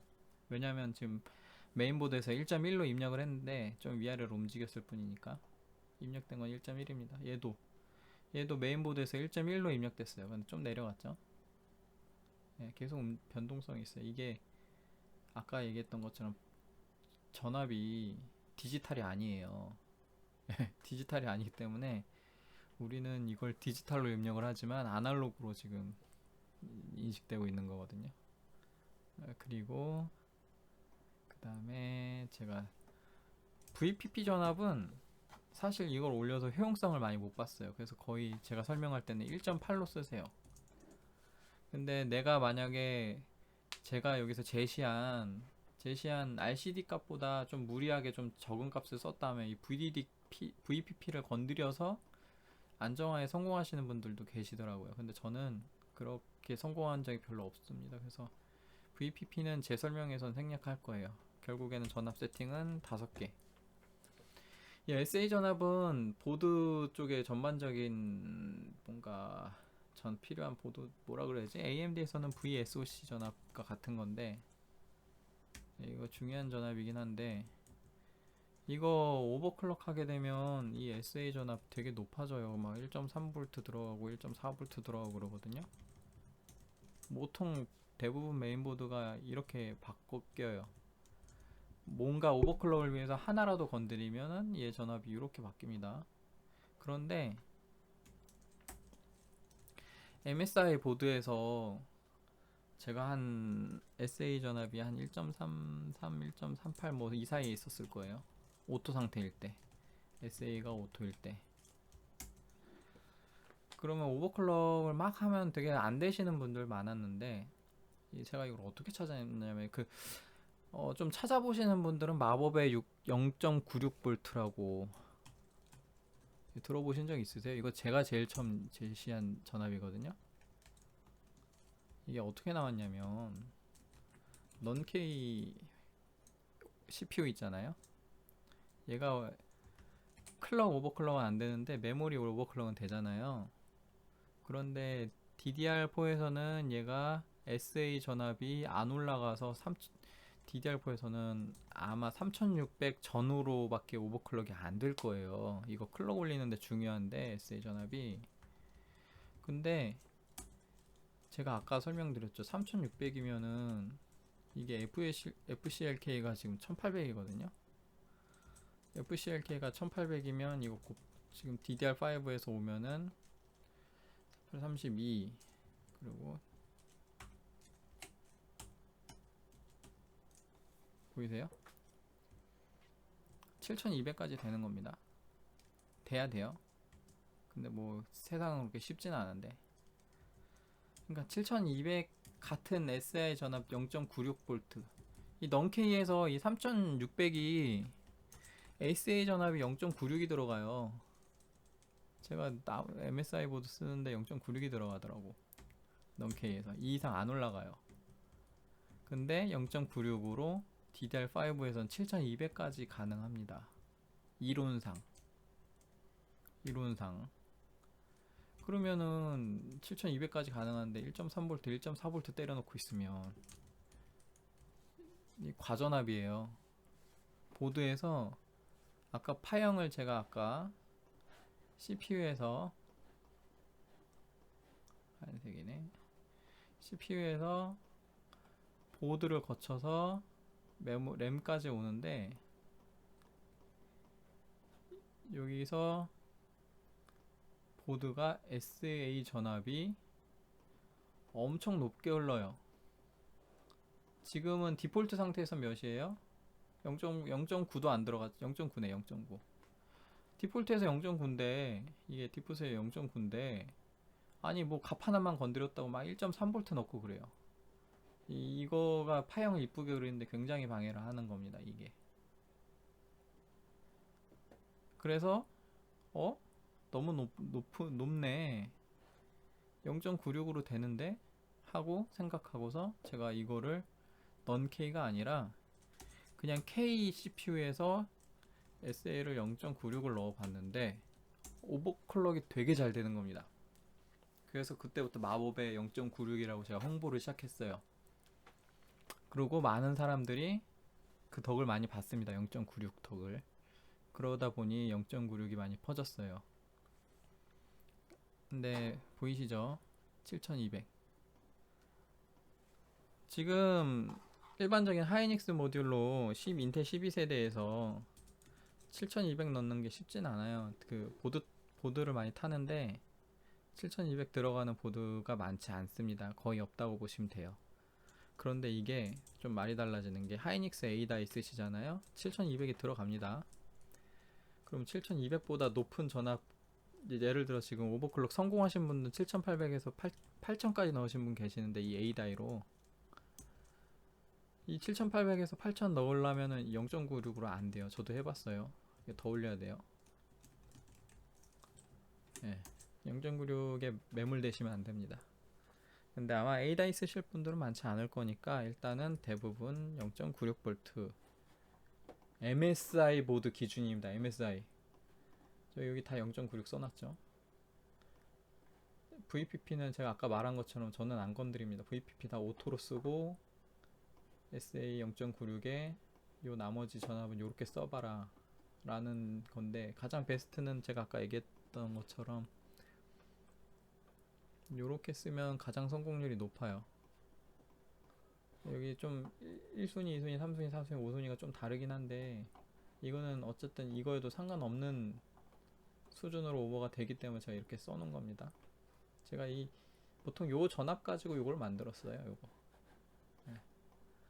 그러면 지금 우리가 MSI 보드 아니잖아요. 제가 왜 자꾸 MSI를 강조하냐면 MSI랑 기가바이트가 또 달라요. ASUS는 완전히 다르고요.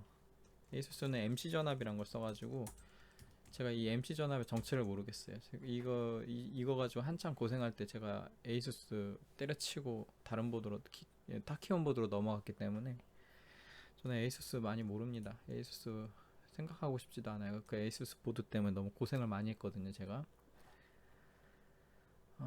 그래서 일단 MSI 보드는 0.96이면 되는데 기가바이트에서는 GG라고 할까? 기가바이트에선 다르다. 뭐가 어떻게 다르냐? 그걸 이제 설명드릴게요. 이건 엄연히 타키온 보드 오버클럭입니다. 제가 뭐 여러가지 이론도 같이 설명하기 때문에 굳이 어로스 기가바이트 보드 안 쓰시는 분들도 도움 될 만한 정보는 많이 있을 텐데, 어쨌든 저는 이제 기가바이트에 대한 특성을 설명드려야 되기 때문에 VDD2 값이랑 아까 제가 VDD랑 맞추는 게 좋고 VDD-Q TX랑 VDD-Q를 맞추는 게 좋다고 얘기를 했는데, 지금 DDR5 오버클럭을 하다 보면 전압 드롭이라는 현상이 있어요. 나는 1.435V를 넣었는데 VDD에 1.435V를 넣었는데 이거 실제로 부팅해서 하드웨어 인풋 켜보면 이거 1.41V 이렇게 들어가 있어요. 내가 인가한 전압 그대로 안 들어갑니다. 이거 에이수스도 아마 그럴 거예요. 이 전압 드롭이라는 현상이 있고, 이 전압 드롭 현상은 전압 언락했을 때 더 심해져요. 그래서 언락했을 때 오버클럭 난이도가 떡상하는 거예요. 그래서 보통 초심자는 전압 언락하지 말고 1.435V 이내에서 435 다 쓰는 게 좋아요. 435V 이내에서 오버클럭을 시도하시고, 좀 더 이제 내가 더 해보고 싶다 할 때 전압 언락을 풀고 해보시는 거예요. 근데 MSI 보드에서는 뭔 수를 썼는지 이걸 좀 많이 개선했어요. 예를 들어 MSI 최근 바이오스에서 오버클럭 해보신 분 계실지 모르겠지만 MSI 보드에서 전압 언락을 하고서 1.435V를 초과해서 뭐 여기서 436에서 1.47까지 이 사이로 쓰면 지금 버그라고 봐야 되는지 모르겠지만 실제로 표기가 무조건 47V로 고정돼서 들어갑니다. 뭔가 얘네가 뭐 수를 쓴 것 같긴 한데 그 덕에 오버클럭이 잘 돼요. MSI 보드가 하드웨어 스펙 대비. 근데 이제 기가바이트 보드는 뭐가 문제냐, 기가바이트는 그 정도까지는 안 돼요. 그래도 최신 바이오스로 와가면서 뭔가 이런 전압 드롭 현상이 많이 개선은 됐지만 아직은 아닙니다. 그래서 전압이 드롭되는 것까지 고려해서 전압을 맞춰야 돼요. 이거 전압이 드롭되는 것까지 고려해서 실시간으로 부팅해서 보면서 맞추시는 게 좋아요. 저도 그렇게 합니다. 이 전압 드롭이라는 현상이 있어요. 그건 이따 제가 시연하면서 보여드릴게요. 제가 이거 지금 1시간 20분 동안 입을 털었는데 아직 저 시작도 안 했습니다. 오버클럭은. 근데 할 얘기가 아직도 너무 많아요. 그리고 전압 드롭을 커버해야 되고, 그 다음에 또 중요한 게 잔류 전압이라는 게 제가 붙인 이름입니다. 이건 제가 붙인 이름이에요. DDR5 오버클럭 하시다 보면은 내가 열심히 하다 안정화를 했어요. 안정화 했는데 시간 지나니까 갑자기 에러가 나거나 재부팅했는데 에러가 나. 안정화 분명 됐는데 TM5 몇 주기 다 잘 돌렸고 ACI 툴 뭐 잘 돌렸는데 에러가 나. 요거 문제거든요. 거의 잔류 전압. 그게 뭐냐면은 보드 전압이 아날로그라 그랬죠. 아까 디지털 아닙니다. 전압은 디지털이 아니에요. 아날로그라서 제가 다른 커뮤니티 같은데 글로 쓰면은 이걸 설명을 못해요. 근데 이게 글이 아니라 방송이기 때문에 이게 가능한 것 같아요. 전압이 예를 들어 여기가 0이라고 하면 내가 여기가 1V라고 할게요. 여기 뭐 2V다. 1.435V를 넣으면 이렇게 전압이 올라갈 거 아니에요? 한 여기쯤 올라가겠죠. 여기쯤 올라가겠죠. 근데 전압이 아날로그다 보니까 여기서 멈추지 않아요. 그냥 쭉 올라와서 여기서 멈출 수도 있어요. 여기서 여기는 1.44 뭐 이쯤 되는데 나는 1.435를 넣었는데 여기서 멈추고, 근데 보드에서는 여기 이 지점을 정확하게 측정을 못해서 한 요정도 범위를 1.435라고 얘기를 해. 435. 그러니까 내가 1.435 넣었는데 정확히 여기에 안 들어갔어. 여기에 들어갔어. 근데 이거 기준으로 안정화를 돌렸더니 안정화가 돼요. 잘 돼. 수율 충분해. 그런데 요거 기준으로 넣으면 안 되는 거야. 이게 껐다 켰어요. 이 껐다 키면 전압이 매번 여기 들어가는 게 아니라 점점 제자리를 찾아갑니다. 껐다 키면은 여기 제자리를 찾아가요. 제자리를 찾아가면 어떻게 된다? 모자라요. 전압이 1.44에서 안정화했는데 44보다 낮으니까 지금 전압이 에러 나는 거예요. 반대로 모자라도 에러 나고. 이게 어떻게 보통 발생을 하냐면 내가 전압을 한 번에 높이면 위로 삐져나갈 확률이 높고요. 제가 경험에 의한 겁니다. 팩트는 아니고요. 위로 삐져나갈 확률이 높고, 그 다음에 전압을 낮추면은 아래로 삐져나갈 확률이 높아요. 이 정도로 넣었는데 한 여기쯤에서 멈춘다. 그리고 만약에 내가 전압을 되게 미세 조정을 했어요. 근데 1.43을 넣었는데 1.3으로 바꿨어. 그러면 미세 조정하면 이거 안 바뀌는 것 같이 느껴질 때가 있어요. 미세 조정이 잘 안 먹습니다. 잔류 전압 문제가 이 인텔 보드 유독 그런데 이게 잘 안 먹기 때문에. 근데 내가 1.435를 줬는데 더 들어갔는데 이게 이제 처음에는 잘 되는 것 같더니만 밑으로 떨어졌어요. 이게 보드가 그 파워 버튼을 누르잖아요. 그리고 파워 버튼으로 껐어요. 껐는데도 불구하고 다시 만약에 재부팅한다 해서 파워를 껐다가 다시 켰어요. 그러면 또 얘가 여기까지 또 올라와요. 그리고 또 안정화가 잘 돼. 근데 컴퓨터 잘 쓰다가 그날 컴퓨터 전원을 껐어요.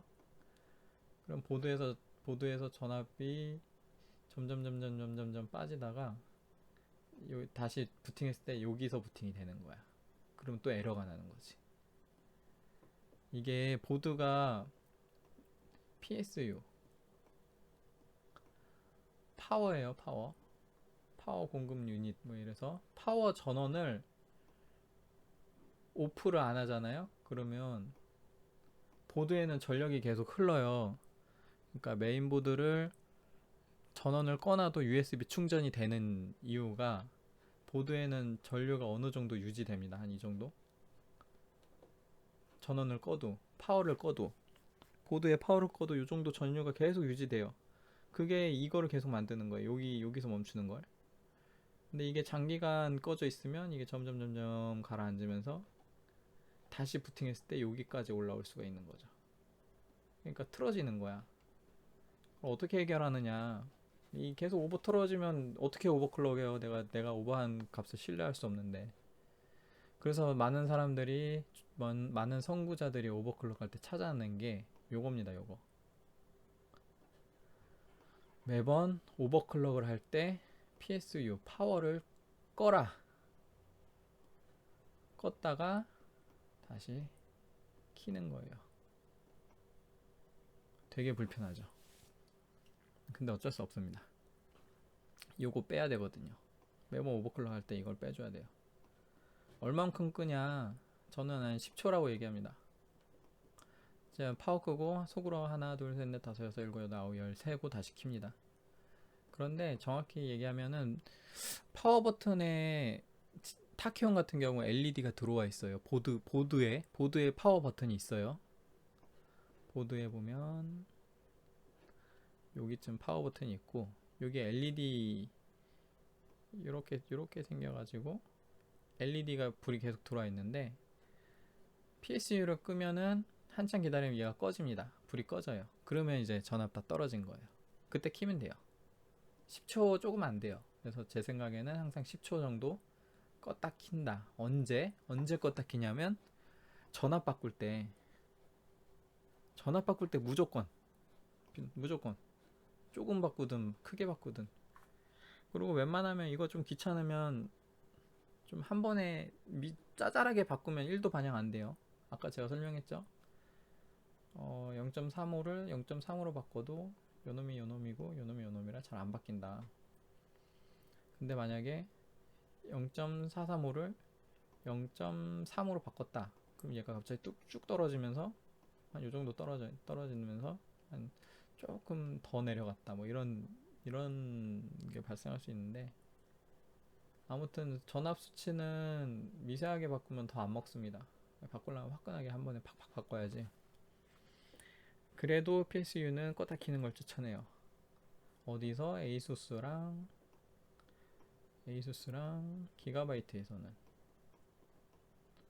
MSI는 이거 많이 개선됐어요. 저 오버클럭 하면서 껐다 켰다 안 해도 잘 되더라고. MSI 바이럴 아닙니다. 그냥 걔네가 잘 만들었어요. 이번에 12세대는.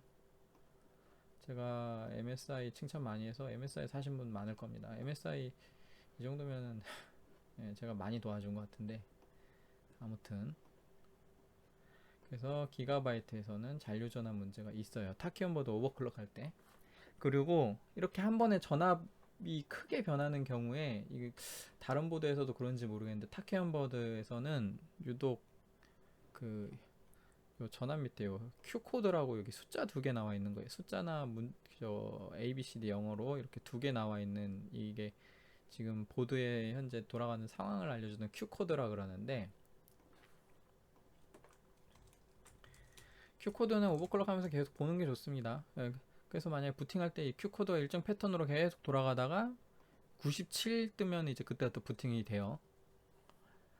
97 뜨고 90 뭐 98, 99였나 아무튼 이렇게 나오면서 부팅이 됩니다. 근데 이 Q 코드가 계속 되게 빠른 간격으로 올라갔다 꺼지고 올라갔다 꺼지고 하는 증상이 타키온 보드에서 나올 수가 있어요. 그때는 뭐 하라? 요거 하세요. 요거 파워 전원 껐다 키세요. 시모스 클리어 눌러도 계속 나오는 증상입니다. 이 증상 한번 뜨면은 껐다 리셋해도 계속 나오고, 파워 껐다 리부트해도 계속 나오고, 시모스 클리어해도 막 계속 나와요. 이거 하시는 게 좋아요. 시모스 클리어 안 해도 됩니다. 이거 하면은 메인보드 초기화 안 해도 그 값 그대로 해서 부팅 됩니다. 어떨 때 Q코드가 되게 짧은 간격으로 화라락 돌아갔다 꺼졌다. 화라락 돌아갔다 꺼졌다. 그런 문제가 좀 있고요.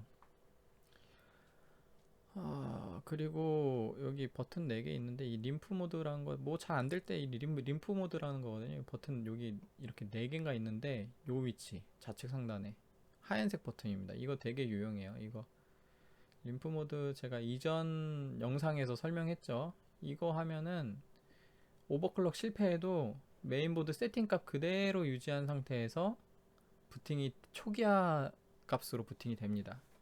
이거 제가 최근에 확인했는데 그 젠포에서 X670 보드들 스펙을 보면은 뭐 멀티키라는 게 있고 스마트키, 멀티키 뭐 이런 용어 쓰거든요. 여기 있는 기능들을 하나로 합쳐놨더라고. 그 버튼 하나에. 저 안 나와봐서 그게 정확히 어떻게 쓰는 건지 모르겠는데. 근데 아무튼 이제 웬만한 보드들이 이 기능을 차용할 거예요. 이거 되게 좋은 기능이더라고. 아무튼 그래서 잔류 전환 문제까지 커버할 수 있어야 이제 오버클럭을 이제 좀 시작해 본다 싶습니다. 1시간 30분 동안 설명했어요. 그래요. 아무튼 전압 드롭 문제랑 잔류 전환 문제가 심각하다. DDR5에서는 이게 가장 오버클럭 하는데 영향을 많이 주는 요소입니다. 근데 이것도 사실 클럭이 낮으면 영향이 별로 없어요. 클럭이 뭐 이렇게 그어지면 뭐 이 되게 평평하잖아요. 여기가 클럭이 이걸로 영일 판단하기 되게 좋습니다. 이게 어떨 때 어려워지냐면 이렇게 클럭이 빨라져 가지고 여기가 짧아졌을 때 전압에 더 민감해져요. 클럭이 높아질수록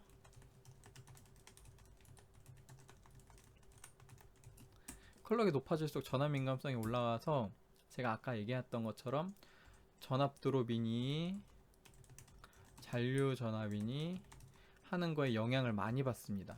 그럼 클럭이 낮으면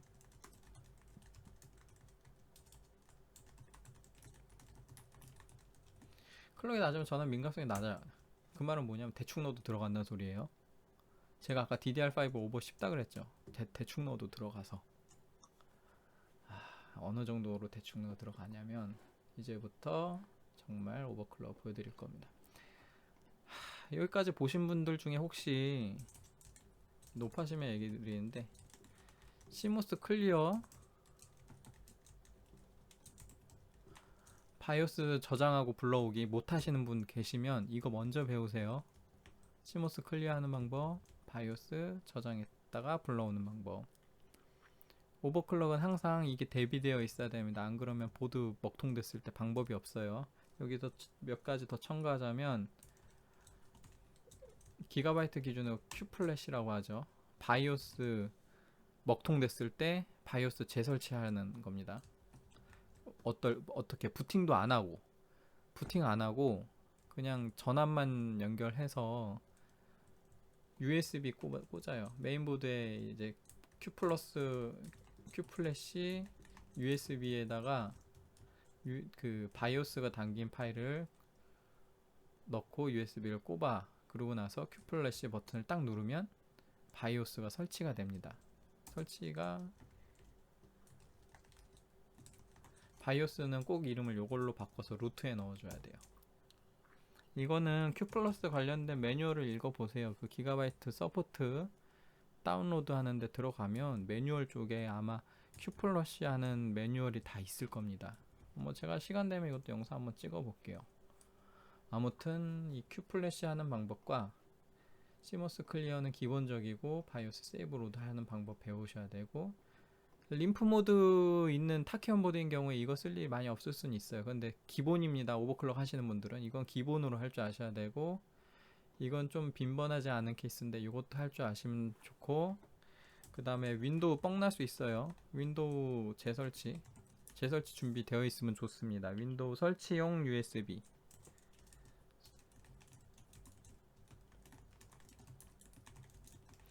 윈도우 설치용 USB 하나 만들어 두세요.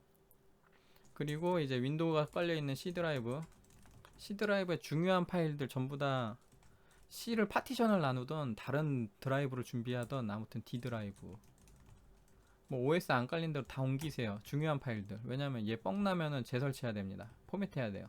C 드라이브는 뻥날 수 있어요. 오버클럭 하다가. 얘 뻥나는 것도 방지하는 방법이 있는데 그 디스크 체크라 그래요. 디스크 체크를 들어갈 때가 있는데 요게 보통 10초를 세거든요. 들어가기 전에. 이 10초 끝나기 전에 컴퓨터 꺼버리세요. 그러면은 살릴 수 있어요. 네, 메모리 안정성이 떨어져 있는 상태에서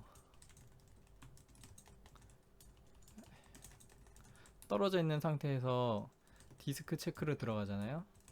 그러면 디스크 체크를 하면서 그 보통 윈도우 영역에는 일반 유저 권한으로 쓰기가 안 되거든요. 윈도우 중요 파일들은. 근데 이 디스크 체크에 들어가면 이 디스크 체크 상태에서는 쓰기 권한이 있어요. 윈도우 위 영역도. 윈도우가 설치된 폴더를 디스크 체크하면서 얘가 건드려 버리는데 잘 건드리면 상관이 없어요. 근데 어떻게 건드리냐면 메모리 안정성이 떨어져 있다 그랬잖아요. 잘못 건드립니다. 메모리가 이상하게 동작해서 이상한 걸 막 써버려요. 윈도우 설치되어 있는데. 그러면 윈도우가 뻥나거나 아니면 부팅 되는데 뭔가 이 동작이 이상해. 뭐가 안 돼. 저 같은 경우 와이파이에 엄청 안 잡힌 적도 있고요. 윈도우 재설치하니까 해결됐어요. 와이파이 안 잡히거나 뭐 소리 안 나오거나 이런 것들 다 가능합니다. 무슨 일이든 발생할 수 있어요. 윈도우가 좀 이상하다 싶으면 무조건 재설치할 수 있게 준비를 하는 게 좋습니다.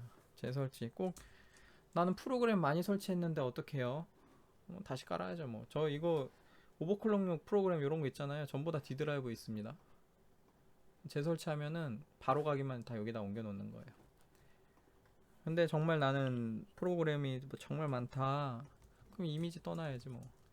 이미지 설치용 이미지 떠놓고 복구 및 백업이란 기능이 있어요. 복구 및 백업 해두고 아무튼 이런 뭔가 복원하기 위한 모든 요소들을 준비해야 됩니다. 복원하기 위한 모든 요소들을 준비해 놓고 시작을 해야 돼요. 제가 높아심에 얘기 드리는 겁니다. 자, 이 정도 하면 이제 정말 힘들었다. 이 정도 하면 준비가 된 거고요. 야, 1시간 38분 동안 입을 털었네. 시작도 안 했는데. 자, 이제 실제로 오버클럭 들어갈 겁니다. 영상 한 번만 끊었다 갈까요?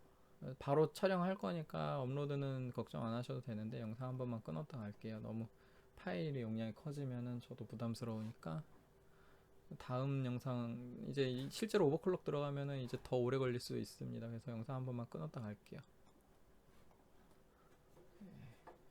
다음 편에서 뵙겠습니다. 제가 원래 1, 2편으로 준비했는데 그러니까 원래 하나로 만들려다가 이게 1편 때 1시간 써먹어가지고 그걸 1, 2편으로 나눴는데 2편도 1시간 38분을 써먹어서 3편으로 나누게 됐네요. 아무튼 다음 영상에서 뵙겠습니다.